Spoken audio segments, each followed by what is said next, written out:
नमस्कार. Info in Marathi या आपल्या यूट्यूब चॅनलवर तुम्हा सर्वांचं अगदी मनापासून स्वागत आहे. आजच्या या डीप डाईव्हमध्ये आपण एका अशा विषयावर बोलणार आहोत जो खरं तर प्रत्येकाच्या अत्यंत जिव्हाळ्याचा विषय आहे. म्हणजे प्रत्येकाचं एक स्वप्न असतं ना, स्वतःच्या हक्काच्या घराचं.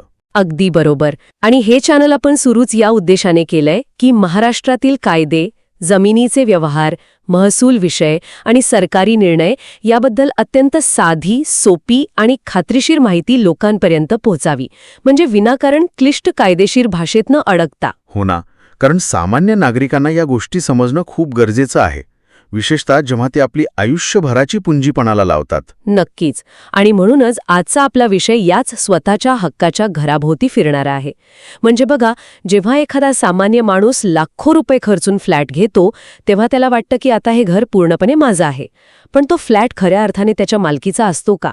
हा प्रश्न खूप महत्वाचा आहे, कारण मालकीची व्याख्या कायद्यात थोडी वेगळी असते. हो. आणि म्हणूनच आज आपण सहकारी गृहनिर्माण संस्था म्हणजे आपली नेहमीची कोऑपरेटिव्ह हाऊसिंग सोसायटी आणि दुसरा वाढता ट्रेंड म्हणजे महाराष्ट्र अपार्टमेंट मालकी कायदा 1970, ज्याला आपण कंडोमिनियम म्हणतो, यातला नेमका फरक सखोलपणे समजून घेणार आहोत. नक्कीच. आणि हा फरक समजला तरच घर खरेदी करताना आपण योग्य निर्णय घेऊ शकतो. बरं, मग आपण थेट मुद्द्यावर येऊया. सोसायटी आणि कंडोमिनियममध्ये कायदेशीर आणि व्यावहारिकदृष्ट्या नेमका काय फरक आहे? म्हणजे एकदम सोप्या भाषेत सांगायचं तर. एकदम सोप्या भाषेत सांगायचं तर मालकी हक्काच्या मुळाशीच जावं लागेल. जेव्हा तुम्ही सहकारी गृहनिर्माण संस्थेत फ्लॅट घेता तेव्हा त्या संपूर्ण जमिनीची आणि इमारतीची कायदेशीर मालकी तुमच्याकडे नसते. अच्छा, मग ती कोणाकडे असते? ती थेट सोसायटीकडे असते. म्हणजे कागदोपत्री ती संपूर्ण वास्तू सोसायटीच्या मालकीची असते. तुम्ही त्या फ्लॅटचे थेट मालक नसता, तर तुम्ही त्या सोसायटीचे भागधारक किंवा शेअर होल्डर असता. बापरे, म्हणजे लाखो रुपये खर्च करून घेतलेल्या घराचा मी कागदोपत्री मालक नाही? हो, सोसायटी प्रत्येक सदस्याला एक शेअर सर्टिफिकेट देते. त्या प्रमाणपत्राद्वारे तुम्हाला त्या विशिष्ट फ्लॅटमध्ये राहण्याचा हक्क मिळतो, ज्याला कायद्याच्या भाषेत ऑक्युपन्सी राईट असं म्हणतात. हे खरंच आश्चर्यकारक आहे. म्हणजे मला फक्त तिथे राहण्याचा हक्क मिळतो. आणि कंडोमिनियममध्ये कसं असतं मग? तिथे चित्र पूर्णपणे वेगळं असतं. जेव्हा कॉन्डोमिनियम अंतर्गत फ्लॅट खरेदी केला जातो तेव्हा तिथे प्रत्येक फ्लॅटचा एक स्वतंत्र आणि थेट मालक असतो. तिथे कोणालाही शेअर सर्टिफिकेट मिळत नाही. अच्छा, म्हणजे तिथे थेट घराची रजिस्ट्री आपल्या नावावर असते. अगदी बरोबर.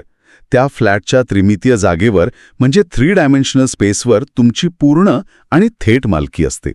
याला डिरेक्ट ओनरशिप किंवा निरंकुश मालकी म्हटलं जातं. आणि ज्या सामायिक जागा आहेत, जसे जिने, लिफ्ट, लॉबी, तिथे तुमच्या फ्लॅटच्या क्षेत्रफळानुसार तुम्हाला प्रमाणित हिस्सा मिळतो. म्हणजे सोसायटीत सर्वांचा समान हक्क असतो आणि कॉन्डोमिनियममध्ये ज्याचं क्षेत्रफळ जास्त त्याचा हिस्सा जास्त. पण हे स्थापन कसं होतं? दोघांच्या प्रक्रियेत काही फरक आहे का? खूप मोठा फरक आहे. सोसायटी स्थापन करण्यासाठी वेगवेगळ्या कुटुंबांतील किमान 10 लोकांची गरज असते. ही एक लोकशाही पद्धत आहे. पण कॉन्डोमिनियम स्थापन करण्यासाठी फक्त 5 फ्लॅट्सची गरज असते. म्हणजे जर एखादा मोठा प्रकल्प असेल आणि बिल्डरने फक्त 5 फ्लॅट विकले असतील तर तो एकटा बिल्डर देखील कॉन्डोमिनियम स्थापन करू शकतो. बाकीचे फ्लॅट्स तो स्वतःकडे ठेवूनही कायदेशीर प्रक्रिया पूर्ण करू शकतो. हे ऐकल्यावर माझ्या डोक्यात एक मस्त चित्र उभं राहतंय. म्हणजे सोसायटी हे एका मोठ्या एकत्रित कुटुंबासारखे आहे, जिथे सर्वांना समान मत असतं. 1 BHK असो किंवा 3 BHK, मीटिंगमध्ये प्रत्येकाला एकच मत. एक लोकशाही मॉडेल. अगदी योग्य उपमा दिलीत तुम्ही. आणि कॉन्डोमिनियमच्या बाबतीत? कॉन्डोमिनियम हे थोडं भांडवलशाही किंवा कॅपिटलिझम मॉडेल वाटतंय, जिथे मोठ्या फ्लॅट मालकांना त्यांच्या क्षेत्रफळानुसार जास्त मते मिळतात. बरोबर? 100% बरोबर. तिथे प्रपोर्शनल वोटिंग चालतं. म्हणजे जर बिल्डरकडे इमारतीची 50% जागा असेल तर प्रशासकीय निर्णयांमध्ये त्याचं 50% मत ग्राह्य धरलं जातं. ज्याचा पैसा जास्त त्याची ताकद जास्त. बरं, हे कायदेशीर मॉडेल समजलं. पण व्यावहारिक पातळीवर याचे काय परिणाम होतात? समजा माझा फ्लॅट कॉन्डोमिनियममध्ये आहे आणि मला तो भाड्याने द्यायचा आहे किंवा विकायचा आहे, तर सोसायटीच्या तुलनेत तिथे मला काय फायदे मिळतात? इथेच कॉन्डोमिनियमच्या या निरंकुश मालकीचा खरा फायदा दिसून येतो. आता बघा, सोसायटीमध्ये घर विकायचं असेल तर अनेकदा सोसायटीची पूर्व परवानगी किंवा NOC घ्यावी लागते. हो ना. आणि बऱ्याचदा सोसायट्या ट्रान्सफर प्रीमियमच्या नावाखाली खूप जाचक अटी टाकतात, पैसे मागतात. अगदी खरंय. शिवाय भाड्याने देताना पोलिसांची पडताळणी प्रमाणपत्र अनिवार्य करतात. काही विशिष्ट लोकांना घर देऊ नका असे नियम लावतात. पण कंडोमिनियममध्ये या कशाचीही गरज नसते.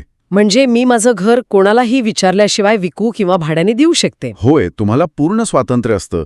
त्यासाठी तिथे जी कमिटी असते, म्हणजे असोसिएशन ऑफ अपार्टमेंट ओनर्स, ज्याला AOA म्हणतात, त्यांची परवानगी घेण्याची कोणतीही सक्ती नसते. हे स्वातंत्र्य नक्कीच खूप मोठा दिलासा आहे.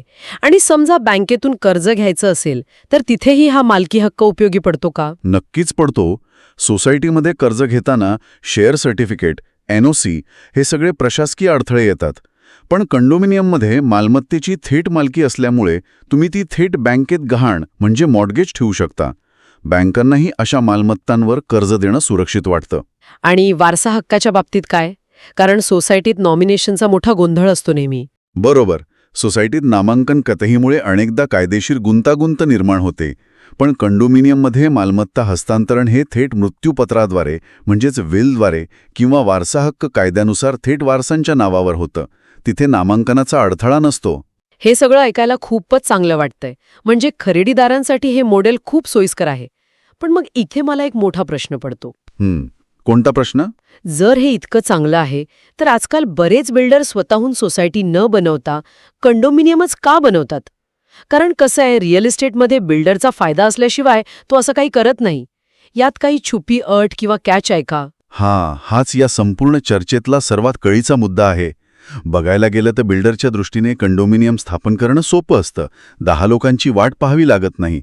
पण या पलीकडे एक अत्यंत मोठी आर्थिक आणि कायदेशीर छुपी अट आहे. कोणती अट? ती अट लपलेली असते डीड ऑफ डिक्लरेशन नावाच्या दस्तऐवजात. बिल्डरचा मुख्य हेतू असतो जमिनीवरील अधिकार आणि भविष्यातील FSI म्हणजे चटई क्षेत्र निर्देशांक स्वतःकडे ठेवणे. एक मिनिट, भविष्यातील FSI म्हणजे वाढीव बांधकाम करण्याचा अधिकार ना? पण तो अधिकार बिल्डर स्वतःकडे कसा ठेवू शकतो? जेव्हा आपण फ्लॅट घेतो तेव्हा आपण जमिनीचेही पैसे देतोच ना? तिथेच तर कायदेशीर मेख आहे. आता सोसायटीमध्ये कसं असतं, जेव्हा कन्व्हेन्स डीड होतं तेव्हा संपूर्ण जमीन आणि भविष्यात मिळणारा अतिरिक्त FSI थेट सोसायटीच्या मालकीचा होतो. बिल्डरचे अधिकार तिथे संपतात. अच्छा, पण कॉन्डोमिनियममध्ये असं होत नाही का? नाही. कॉन्डोमिनियममध्ये डीड ऑफ डिक्लरेशन हा इमारतीचा मुख्य दस्तऐवज असतो, जो बिल्डर स्वतः मसुदा करून तयार करतो. हे करताना तो जाणीवपूर्वक काही मोकळ्या जागा सामायिक क्षेत्राच्या व्याख्येतून वगळतो. अरे बाप रे! म्हणजे तो जमीन आणि भविष्यातील विकासाचे अधिकार स्वतःच्या खिशात घालतो. हो ना. आणि मगाशी जो आपण भांडवलशाहीचा मुद्दा बोललो, त्याचा वापर करून तो व्यावसायिक दुकाने किंवा मोठे फ्लॅट स्वतःकडे ठेवतो आणि इमारतीच्या भविष्यावर कायमस्वरूपी नकाराधिकार किंवा व्हीटो पॉवर मिळवतो. हे तर थेट फसवणुकीसारखं वाटतंय. आपण फक्त आपल्या 4 भिंतीत खुश असतो, पण खरा मलिदा बिल्डर घेऊन जातो. या मोकळ्या जागांवरून मला एक प्रश्न आठवला. पार्किंग आणि टेरेस यावरून तर इमारतींमध्ये रोजचे वाद होतात.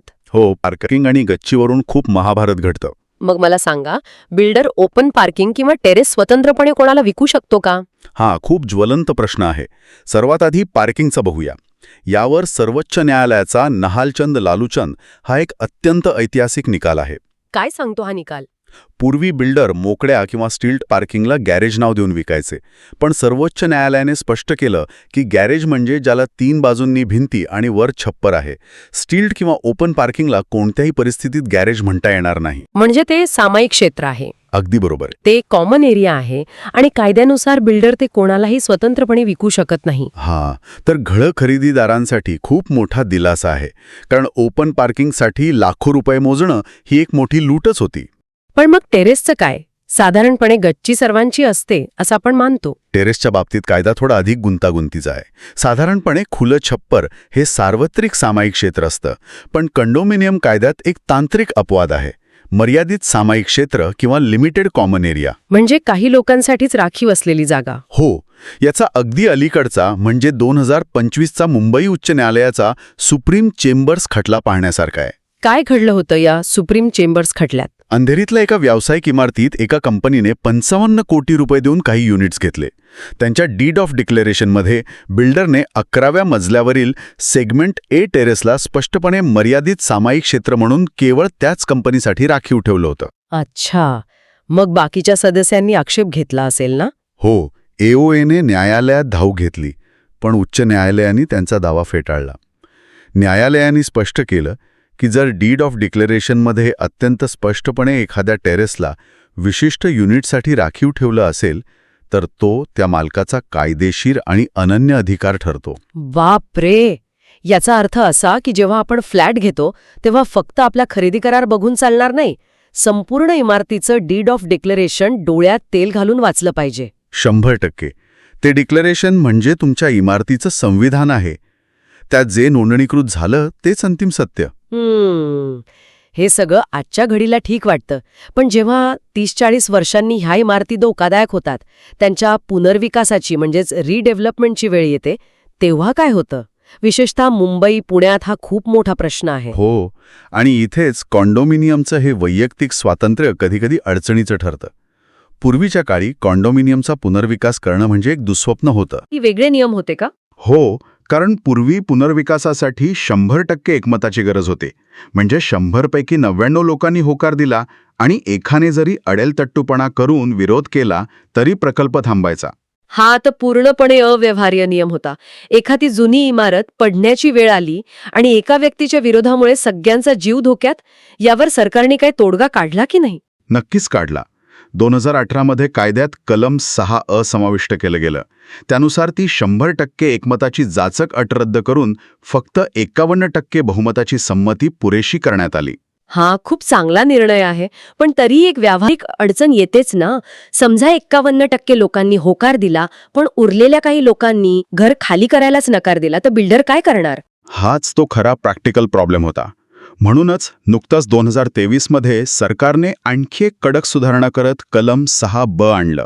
आणि हे कलम 6 काय सांगतं? जर 51% संमती असेल आणि महानगरपालिकेची मान्यता असेल तरीही एखाद्याने घर खाली करण्यास नकार दिला तर आता स्थानिक पोलिसांच्या मदतीने सक्तीने निष्कासन किंवा फोर्स्ड इव्हेक्शन केलं जाऊ शकतं. अरे बापरे, थेट पोलिसांकरवी घरातून बाहेर काढलं जाणार? हे ऐकायला खूपच कठोर वाटतं. कठोर आहे, पण संपूर्ण इमारतीच्या सुरक्षेसाठी आवश्यकही होतं. जीवितहानी टाळण्यासाठी हे पाऊल गरजेचं होतं.